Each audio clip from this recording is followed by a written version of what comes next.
A little advice for when you're planting palm trees, and we're going to talk about windmill palm trees today. Oh, we can even talk about camarops.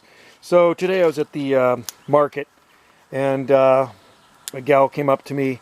She's one of the gardeners at the golf course. I used to work with her at Parks and Rec, and I sold them about half a dozen palms. And I asked them, how are the palms doing? She says, oh, they're not doing very good.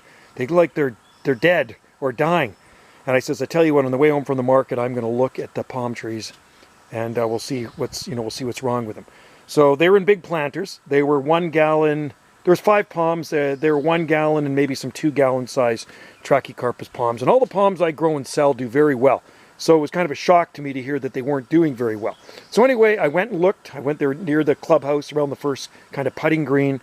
And all the fronds I noticed, first of all, were cut off. So they basically, you know when you pencil prune a palm and there's nothing left of it?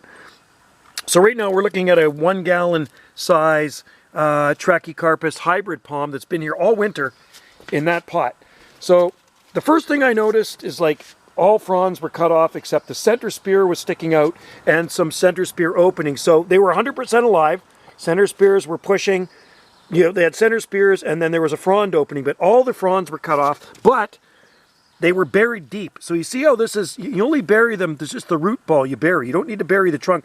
They were buried, so all of that would have been buried and there was just very little bit sticking out. So they had buried the trunks on them. Palms do not like the trunks to be buried. Windmill palms, that's bad for them, okay? So anyway, I dug it all out and they should be fine, but I'm gonna have to give her a lesson in palm pruning. Do not remove green fronds. And I emphasize that they do not lose green healthy fronds in the wild. So there's no need to ever remove green healthy fronds in your landscape, okay? So you see this one here? It's got lots of green healthy fronds on it. None of those fronds need to be removed. If they turn brown or they're looking really yellow or maybe drooping downward, then you can remove them. But there's no need to remove the fronds on this one, any of them. And that's how they should be buried.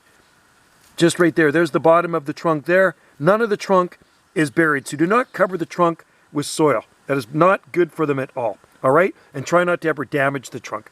All right? So those palms will recover. I said if they die, you know, if something I did, then I will definitely replace them, but it's nothing I did. All right. Thanks for watching, guys. And just remember those couple simple tips. Cheers to you.